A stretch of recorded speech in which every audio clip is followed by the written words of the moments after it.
नमस्कार, आप देख रहे हैं सी न्यूज भारत। तो मैं हूं आपके साथ प्रिया श्रीवास्तव। वक्त हो गया मध्य प्रदेश छत्तीसगढ़ बुलेटिन का, जहां बात होगी बलरामपुर की, जहां बलरामपुर डीएम ने किया प्राथमिक स्वास्थ्य केंद्र जोकिया का निरीक्षण। आगे बात करेंगे शाहगढ़ की, जहां ग्राम पंचायत ने जीवित वृद्धा को कागजों में किया मृत घोषित। ऐसी तमाम खबरों पर डालेंगे नजर इस बुलेटिन में।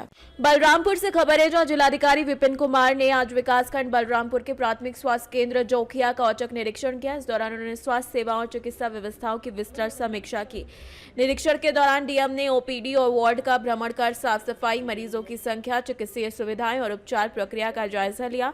उन्होंने औषधि वितरण कक्ष में जाकर दवा स्टॉक रजिस्टर का अवलोकन किया और निर्देश दिए कि सभी आवश्यक दवाएं पर्याप्त मात्रा में उपलब्ध रहे। निरीक्षण के दौरान जिलाधिकारी ने उपस्थित मरीजों से सीधे बातचीत की और स्पष्ट किया कि किसी भी परिस्थिति में अस्पताल आने वाले मरीजों को असुविधा न हो। बलरामपुर से सी न्यूज संवाददाता संदीप सक्सेना की रिपोर्ट। खबर सुकमा से, जहां सुकमा जिले में एक ऐतिहासिक और निर्णायक उपलब्धि दर्ज की गई। पूना मारगेम पुनर्वास से पुनर्जीवन पहल के अंतर्गत 10 माओवादी कैडरों, जिनमें 6 महिलाएं शामिल हैं, जिन पर कुल 33 लाख का इनाम घोषित था, उन्होंने हिंसा का रास्ता छोड़कर सामाजिक मुख्यधारा में लौटने का निर्णय लिया। पुलिस अधीक्षक सुकमा किरण चौहान ने बताया कि साल 2025 में अब तक जिले में कुल 263 माओवादी कैडर मुख्यधारा में लौट चुके हैं। पुनर्वास कार्यक्रम के दौरान स्थानीय समाज, पुलिस प्रशासन और सुरक्षा बलों की उपस्थिति में वायान वाटिका में पौधारोपण भी किया गया। पौधारोपण से पुनर्वासित कैडरों की शांति और विकास के प्रति प्रतिबद्धता प्रदर्शित हुई। जिले में पुनर्वास माओवादी कैडरों का ये कदम स्थायी शांति, सामाजिक पुनर्वेशन और साथ ही साथ समावेशी विकास की दिशा में महत्वपूर्ण संकेत देता है। शासन की मंशा अनुरूप तथा क्षेत्र की जनता की इच्छा के अनुरूप बस्तर संभाग के अंतर्गत माओवादी समस्या का समाधान के लिए लगातार प्रयास की जा रही है। उसी क्रम में वर्ष 2024 और 25 में DRG, STF, Bastar fighter, cobra, CRPF, BSF, ITBP, SSB, Chhattisgarh arm police, स्थानीय पुलिस बल, जिला प्रशासन, स्थानीय समाज और अन्य समस्त स्टेक होल्डर्स द्वारा एक इंटीग्रेटेड एफर्ट के माध्यम से माओवादियों के विरुद्ध में प्रभावी और निर्णायक कार्रवाई की गई थी, जिसके परिणाम स्वरूप काफ़ी बड़ी संख्या में माओवादी कैडर्स का डेड बॉडी अलग अलग मुठभेड़ के पश्चात रिकवर की गई थी और माओवादियों का टॉप लीडरशिप का लगभग छत्तीसगढ़ के अंतर्गत 6 सेंट्रल कमेटी मेंबर, माओवादियों के जनरल सेक्रेटरी बसवराज सहित उनके डेड बॉडी अलग अलग मुठभेड़ के पश्चात रिकवर की गई। काफ़ी बड़ी संख्या में स्टेट लेवल कमेटी कैडर्स का, पीएलजी फॉर्मेशन कैडर्स का डेड बॉडी और AK-47, LMG, हिंसा, SLR जैसे हथियार भी मुठभेड़ के पश्चात बरामद की गए थे। अनेक नवीन सुरक्षा कैंप स्थापित करके इलाका विकास कार्य को गति दी गई थी और क्षेत्र में एक सकारात्मक वातावरण निर्मित करने के लगातार प्रयास जारी रहा। इन सब परिस्थिति को देखते हुए अभी हाल फिलहाल में काफ़ी बड़ी संख्या में माओवादी कैडर, जिसमें टॉप लेवल के cadres, central committee members, state level committee members, DKSLC cadres, PLG formation cadres, उन्होंने भी हिंसा त्याग कर समाज की मुख्यधारा में लगातार शामिल होते आ रहे हैं। सुकमा से सी न्यूज संवाददाता AR कर्मा की रिपोर्ट। दतिया से खबर है, जहां कलेक्टर स्वप्निल वानखेड़े ने गुरुवार को करण सागर स्थित बालक छात्रावास का औचक निरीक्षण किया। निरीक्षण के दौरान उन्होंने छात्रावास में साफ सफाई और व्यवस्थाओं की समीक्षा की। अधीक्षक द्वारा साफ सफाई में लापरवाही बरतने पर कलेक्टर ने फटकार लगाते हुए उन्हें निलंबित करने के निर्देश दिए हैं। साथ ही छात्रावास के लिए नया अधीक्षक की नियुक्ति सुनिश्चित करने के आदेश दिए हैं। कलेक्टर ने छात्रों से बातचीत कर उनकी समस्याओं को भी सुना और निर्देश दिए। इसके बाद कलेक्टर वानखेड़े ने उन्नाव बालाजी मंदिर में चल रहे निर्माण कार्यों का निरीक्षण किया।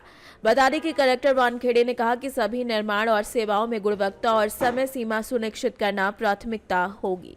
दतिया से सी न्यूज संवाददाता नितिन दांतरे की रिपोर्ट।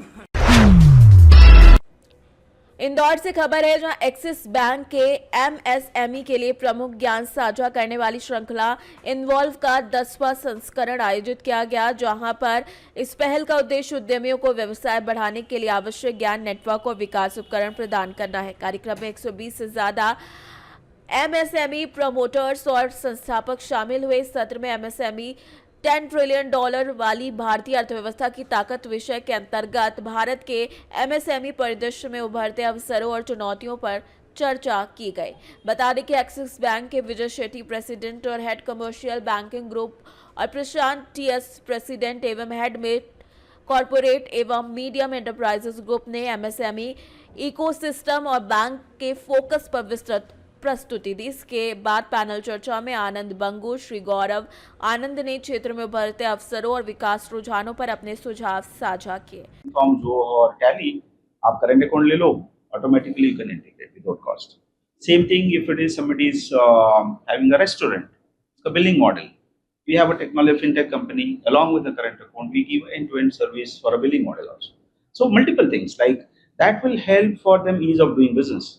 तो आपको ऐसा जरूरत ही नहीं है कि आपको इनवॉइस प्रिंट करना, digitally you can send, digitally our RM can send the statement. So one is maybe a lending side, second is a service, how fast, how easily he can do. Otherwise one person has to keep a accountant or CA he has to pay the money. So now I think with the facilities the bank is providing, he can cut down his cost. जो खाता वो लोग manually लिखते हैं वो digitise हो गया अभी, वो बैंक रजिस्टर्ड, बट आप उससे बाहर निकलेंगे तो minimum 60 lakh MSME will be there. उनको रजिस्ट्रेशन का भी अभी पता नहीं है बहुत लोगों को कि रजिस्टर कैसे करते हैं. तो we have an assisted journey where we take the customer, get him registered and then do that. और जनरली कच्चा पक्का जो चलता है एमएसएमई में वो एक जीएसटी आने के बाद बहुत कम हो गया है, बट फिर भी थोड़ा बहुत कैश का जो रहता है, and we do analysis basis bank statement and loan देते हैं. तो अनदर प्रॉब्लम है, अभी स्मॉल कंपनी है, उसको technology like SAP integration, API integration, technology, they cannot get into that. What we are trying to do as a MSME, we tie up with the fintech companies. We tie up with the accounting platform. Indore से सी news संवाददाता राकेश रायकवार की report. पन्ना से खबर है, जो जिले के ग्रामीण अंचलों में जंगली जानवरों का आतंक थमने का नाम नहीं ले रहा है। ताजा घटना घाट सिमरिया गांव की है, जहां 3 माह की मासूम बच्ची पर खेत से आए खूंखार सियार ने घर के बाहर सोते समय जानलेवा हमला कर दिया। बच्ची के रोने की आवाज सुनकर उसकी मां शब्बो बानो ने जो मंजर देखा उसके होश उड़ गए, लेकिन उसने अपने कलेजे के टुकड़े को बचाने के लिए जबरदस्त साहस दिखाया। पहले बर्तन फेंक कर और फिर डंडा लेकर वो सियार से भिड़ गए। संघर्ष के बाद मां अपनी बच्ची को बचाने में कामयाब रही और सियार भाग खड़ा हुआ। घायल बच्ची गुलजान बानो के सर और आंख के पास गंभीर चोटें आई हैं, जिसे गुनौर जिला अस्पताल रेफर किया गया है। बता दें कि वन विभाग का कोई भी अधिकारी मदद के लिए मौके पर नहीं पहुंचा। इस घटना से पूरे क्षेत्र में हड़कंप मचा हुआ है। थी तो ये क्या हुआ, खेत से लड़ैया आया और वो बच्ची को उठा के ले जाने लगा। तो वो माँ ने देखा है उसको, तो माँ ने बर्तन मारा, तो जब भी में वो भगा नहीं है।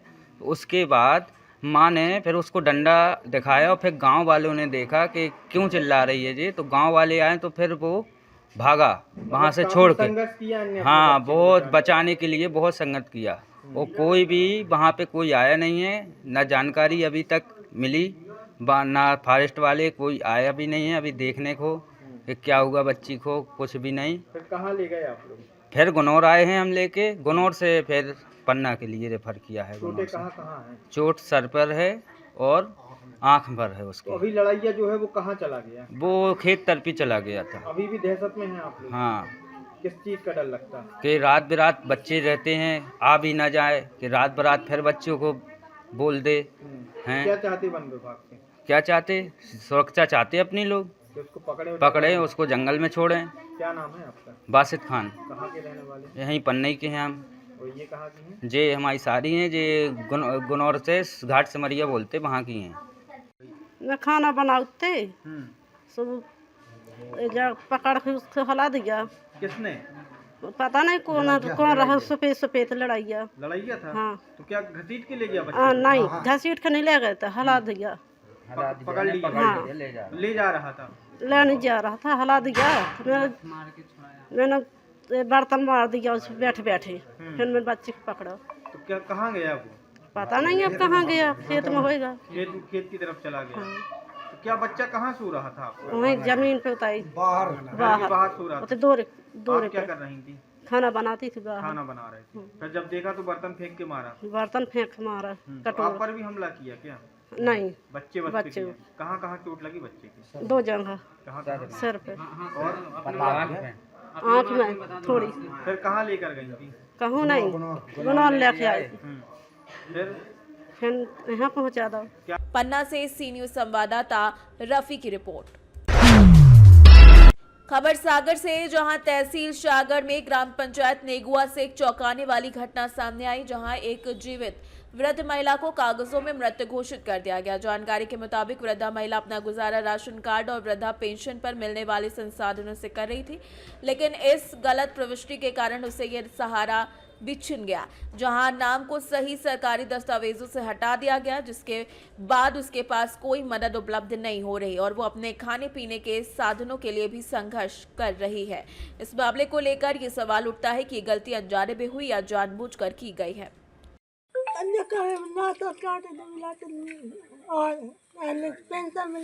पेंशन कब से नहीं मिल रही भाई तुम्हें? 4 महीना।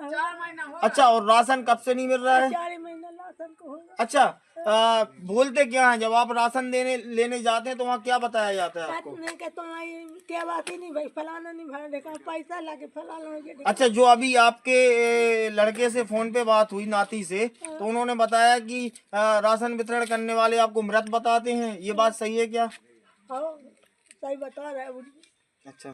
सागर से सी न्यूज संवाददाता आनंद कुमार विश्वकर्मा की रिपोर्ट। फिलहाल इस बुलेटिन में इतना ही। देश दुनिया की बाकी और खबरों के लिए आप बने रहिए सी न्यूज भारत के साथ।